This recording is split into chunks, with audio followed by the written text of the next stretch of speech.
Alright, I'm going to show you guys exactly how I saved 1,263 hours in the past 3 months. So to get to that, we need to go through my philosophy behind it. So to get into the philosophy behind it, the whole point of AI isn't to automate, it's to augment, and it's about where the data flows. So the end goal has always been to automate, but the end product has always been augmentation. And this problem has been around since the 60s. So I don't know the exact guy's name, but the man who invented the mouse wasn't trying to automate what we do with our hands, but it's how we could augment what we do with the mouse, what we do on the computer. So the end product was increasing the capabilities of what you could do with your hand with the computer compared to typing on a typewriter and slamming it back each time, or manually filling everything out with a pen or pencil. But in the 80s, computers actually slowed down production because people kept trying to automate their work instead of augmenting it. And that's called the solo productivity paradox. And people found out in 87 that you could see everyone adapting. Everyone was getting computers, but it wasn't showing up in the productivity numbers. And those numbers only showed up in the late 90s once we stopped modeling computers onto old workflows and we rebuilt the workflows around what technology we could actually handle and what was available at the time. AI is no different, and if you focus entirely on automation, you're missing out on the value that there is, which is augmentation. Everyone is trying to automate every job, but realistically the best benefit you'll get out of this is automating where the data flows, and then having a human augment what's done with that data. So how is it interpreted? How can you build a better strategy around it? How can you use this to take action? And in the end, we almost always end up trying to automate, but we always get augmentation in the end. And as you can see, from the 60s to where we are now, history prevails. And before we get into the history, going from the 1440s up to where we are right now, I'll give you the definitions of automation and augmentation. So automation replaces the human step entirely. So a machine or system takes over a task that a person used to do, and once it's built, the person is no longer in the loop for that task. So the end goal is removing labor. Augmentation is keeping the human in the loop, and it removes all friction around them. So the system handles the repeatable mechanical parts, which is still the automation process, but the person still makes the judgment call and the person still owns the outcome. And the goal is removing the drag, not removing the person. And so with that, we get into the history, and it goes from 1440 to where we are right now. So the printing press, or the print press, this was the first time that information could be copied identically at scale instead of hand copied at one at a time. And so with this, books became more affordable to reproduce instead of being hand copied time after time. This would make literacy worth teaching to the masses and let ideas travel and compound across generations. With that being said, the automation part was obviously the information. The augmentation was the teachings that one person could give to many. With the telegraph, it was the first time a message could travel faster than a person. So back then, they'd need to have a messenger go out and get all the letters from every single business and whatever, and send it through that way. And that would take weeks, if not months, to actually get information across. But businesses could confirm orders, shipments, all of that jazz across countries in minutes instead of waiting weeks or months just to get that information. And then we go on to the telephones, which in 1876, we could have communication voice to voice over a long distance. And communication becomes instant and personal instead of written and delayed. And so you'd get real-time back and forth conversations across distance, so you could negotiate, coordinate, and relationships didn't need to be in the same room. They could be across hundreds of kilometers. And then in the early 1900s, the radio, so this was a one-to-many broadcast, and a single voice could reach a mass audience simultaneously. And so news could reach entire regions and or rural communities with the same access to the same information as a city would. In the 1920s to 50s, In the 1920s to 50s, the television came out, and the television adds moving images to broadcast, so the attention shifts from reading to watching.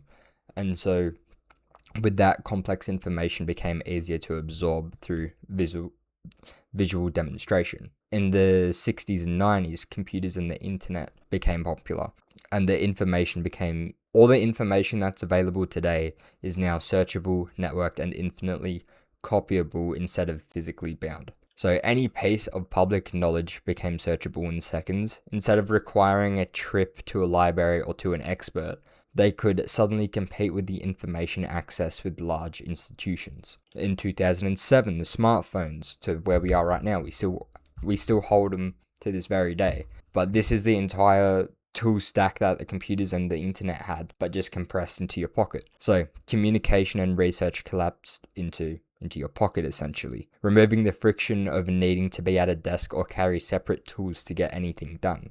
And then in 2010 to where we are right now, we're now on social media, and there's more algorithmic feeds. So not just Instagram, LinkedIn, TikTok, and all of that, but now there's algorithms inside of streaming services and whatever else there is. But content selection shifts from the viewer to an algorithm optimizing for engagement rather than depth. So a person with no marketing budget could reach thousands of people, and this was the biggest shift in who gets to build an audience and a business. So ordinary people took a seat that used to be reserved for institutions with broadcast money. And now in the age of AI, 2020 onwards, so the gap closes entirely. The machine doesn't just deliver content anymore, it generates the answer on demand. So the delay between having a question and getting a fully formed response drops close to zero. And not even just a response, this goes for building apps as well. So a single person can now research, draft, analyze, and build at speed that used to require a small team, and this makes solo operations and small businesses able to compete with companies that are 10 times their size. And so with that, we'll get into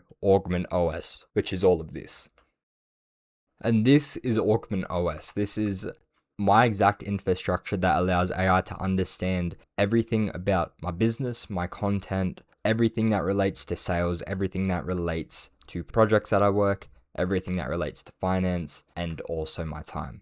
And so that's just from a business standpoint. I also have some stuff for my personal. I also have some stuff for my personal keeping as well, where I have my personal finance tracker, my Athlete OS, which has the stuff that I do in the gym, the stuff that I do for fighting, and the stuff that I do for nutrition, obviously. But we'll get into that another time. So with that, I'll go into the architecture that this doesn't just hold for Notion, but this holds for quite literally anything that has a database and AI can access it. So you can use PostgreSQL, you can use SQLite, you can use anything. But I just use Notion because it's the easiest way for me to interact with it, to interact with data through Claude and just through the Notion native AI. And so with that, I'll go through the Systems OS. So this holds my operating model, which has everything relating to my business. So my offer, my go-to-market strategy, pricing, sales and marketing assets, operations, my vision and goals. The processes, so everything from every single cadence, daily, weekly, bi-weekly, and so on. The service level agreements, so agreements based on the scope of work, and then the backlog, so improvements and suggestions that you can keep logged in a database that the AI can also read. So you have a tab on what's working, what's not working, and so on. But this allows the business owner to stop guessing about what they want to do with their business, and it allows them to take a simple direction. So for me, after building all of this for myself as a business, I went on and started adding AI to my personal life. And so with that, I'll go through the Content OS now. That holds the content calendar, the analytics tracker,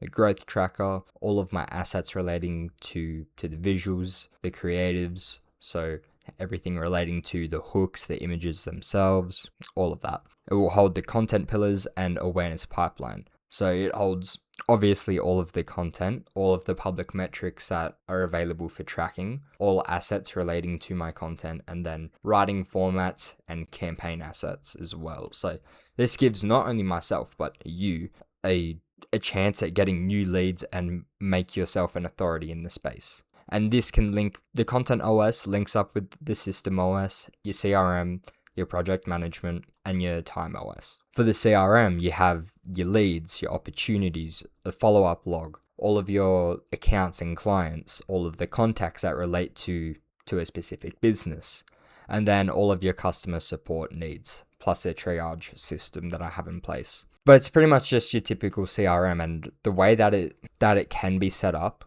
is you can take whatever CRM that you're using and you can send webhooks across, like let's say HubSpot and Notion, and you can create a two-way sync, so there's no need for double handling. But in the end, it gives the salesman a better chance at closing a deal and building a better connection. But with all of this in mind, what the salesman would get is they'd get a log of a lead that's qualified and they have everything that they've talked about. And then from there, they'll either close them or not, and then they're a client. It's that simple. And now for the project management side of this. So I have it called Deliverable OS. So I have an onboarding system, all of my testimonials that relate to people that I've worked with, meeting logs, call logs, contracts, quotes, deliverables, all that good stuff. But you can set it up the exact same way as you would inside of Trello, Monday.com, any project management service, so like ClickUp, for example. But it keeps the fulfillment team on their timeline,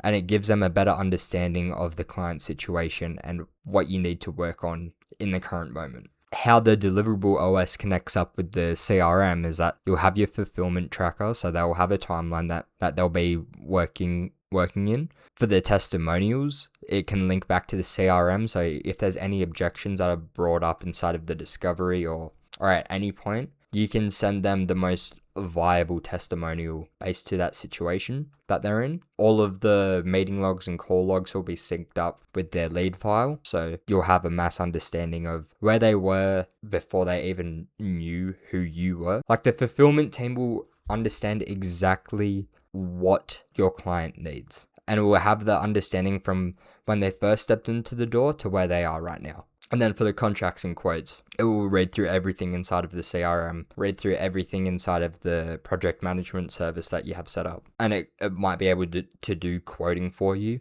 or it might be able to guide you in the right direction for giving a more accurate quote based on your work, obviously. And for the Finance OS, this is pretty simple. This is only for accountants really, but you can connect this up to Xero or PandaDoc or MYOB or anything. But you'll have all of your incomes and expenses on either weekly or monthly, up to you. And you'll be getting a weekly report, monthly, quarterly, and yearly report as well. Tracks all the incomes, expenses, and links up, as I just said earlier. But it's kind of the same process with the CRM, where the whole point of it is to get a high-level overview of the income and expenses. For the Time OS, this is where you can track how well the AI is actually doing its job, and you'll get a better understanding of where your time should go rather to where you think it should go. And with this, we get into Time OS. So you'll have a better understanding of where your time is saved and where you can reallocate that time based on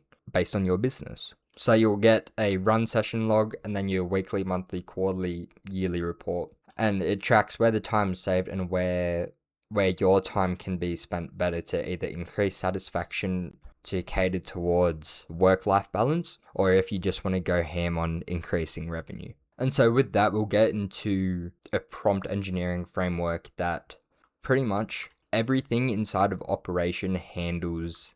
And now we'll get into the prompt engineering framework that's being 90% handled by everything inside of your operations. So everything that relates to your context and references, that's already filled out for you. But with specifying tasks and requirements, that's where you can turn everything into skills. Or if you need something that's very specific for a one-time run, you can just type it out as it is.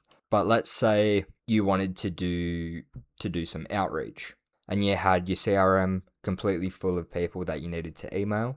You can say, I want to start outreach for my company, look through the Systems OS and my CRM and draft a email that's related to their personal lead file. Run that, and then you can evaluate if it's good or not. If it's shit, you can go back, see exactly what you didn't like, and you can just tell the AI, look, I didn't like this.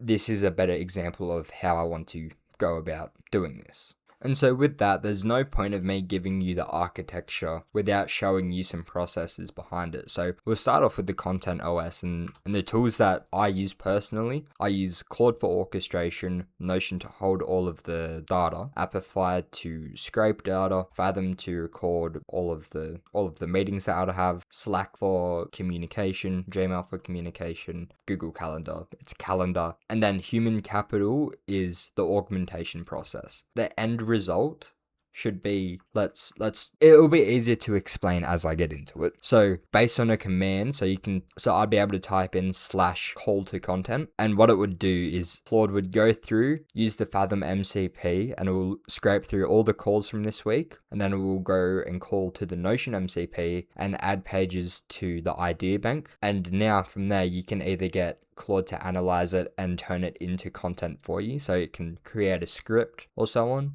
Or if you want to do it the manual way, which isn't necessarily bad, it will just end up taking more time, but you can just create the script yourself and answer those questions inside of the content, and that ends up leading to more authority and trust. And with that, we'll get onto some weekly automations. I have the content performance tracker and the content report set up right now, but on a weekly cron, so every Monday at 5 a.m. this will go off. Claude will call to Apify, and it will scrape all of the posts from Instagram, LinkedIn, YouTube from this past week, and it will grab all the metrics and add it to the content calendar and the analytics page from up here. So it will grab the content calendar, analytics tracker, and then add all of those metrics plus the transcript, the caption, everything to that database. And then we go into the content report, which Claude calls the Notion MCP, pulls all of the Content OS databases. It will analyze all the transcripts and metrics, and it will give a report on where to improve and what's already working. With that, we can add in a competitor scan. So Claude will call to Apify. It will scrape whoever you really want to scrape. So let's say you want to scrape all of Alex Hormozi's posts from this last week. It will go through and do that. And then Claude can analyze all of those videos. It can analyze the transcripts, the captions, and then it can create a report. And then the end goal of this, the end product, is where you would cross-examine everything. So it would pull all the Content OS databases plus all the reports. Claude will create a high-level action report for content, which leads to higher converting content. And from there, this is something that feeds back into the CRM, so a lead acquisition bridge. So you can do this as a command, or you can do this as an automation. So you can use Claude to call to Apify, and it can scrape all of the followers and comments from competitors, add everything to an idea bank, and then you can either go down two paths or you can condense them into one, and you can answer those questions inside of your content. So you're more of an authority because you can answer exactly their needs, or you can DM them to see if they have any questions, or you can try to sell them.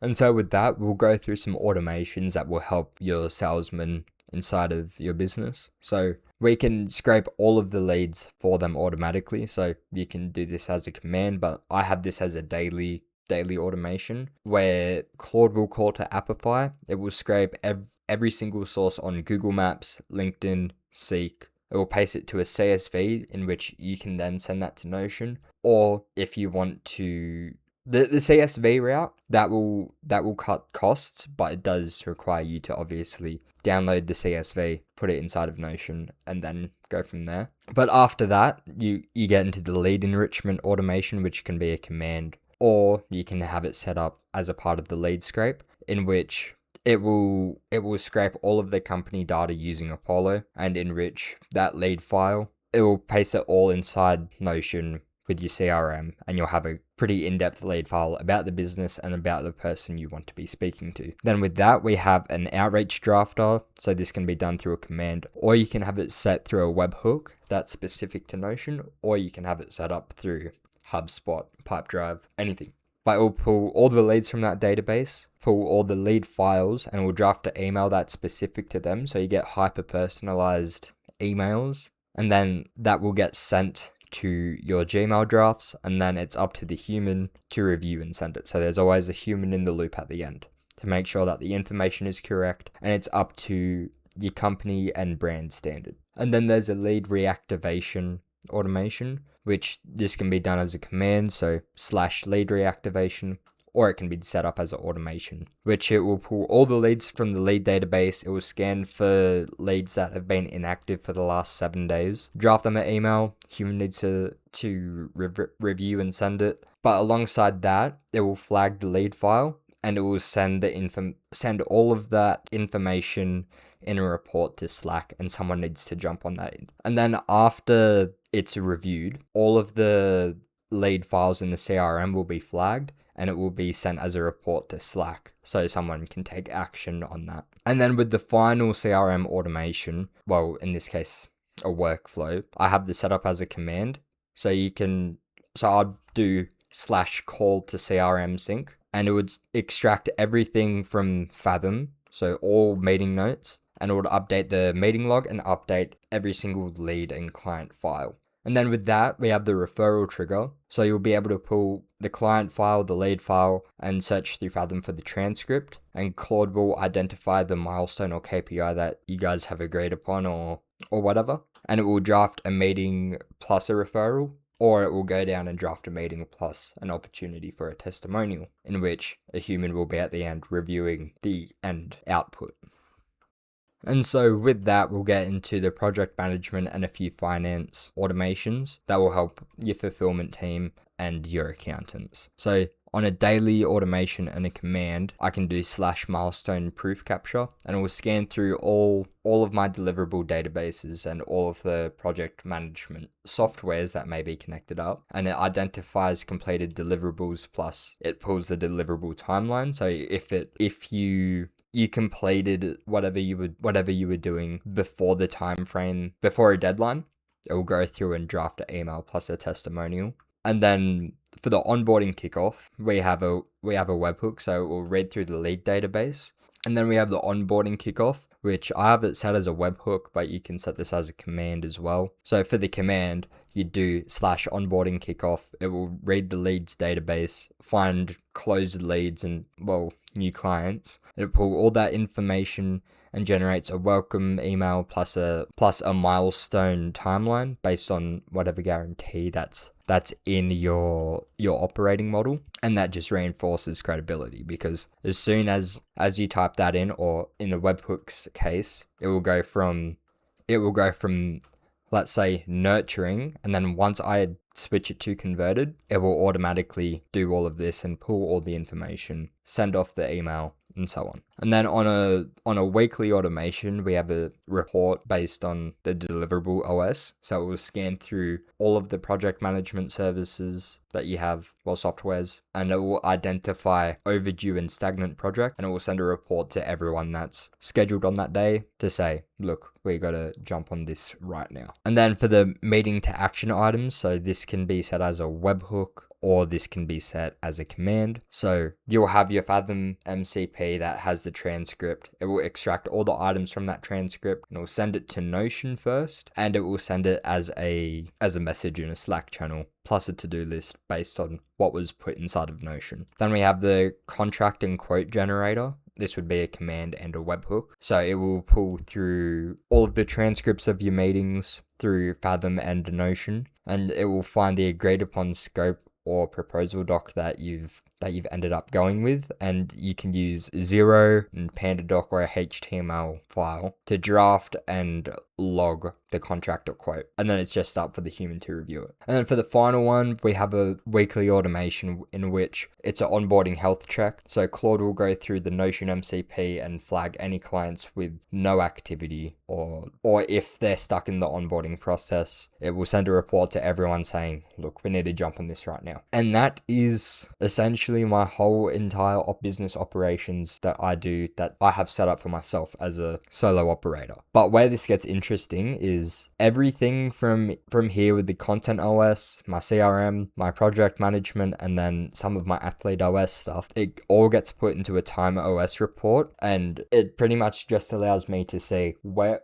is my time going, and with that, where does your time go? That allows me to update anything inside of the systems OS, the content OS, any system that needs updating. I can update it myself, or you can identify what's in the report, and you can say, oh, we need to change something inside of the pricing. We need to change something inside of our writing formats. We need to change something inside of our lead files, and how the processes work for that. And with that being said, there will be more videos about how the call to content works, how all of these automations and workflows are set up, and I'll show you in real time how they work. And I'll definitely get into the stuff in the personal hub, specifically with the athlete OS, in regards to the gym OS, the fighter OS, the nutrition OS, and then all the automations that are inside of there. But with that being said, if there's anything that can change your behavior from this, it's just to go and learn something that's related to AI and how can you send data between one app and another.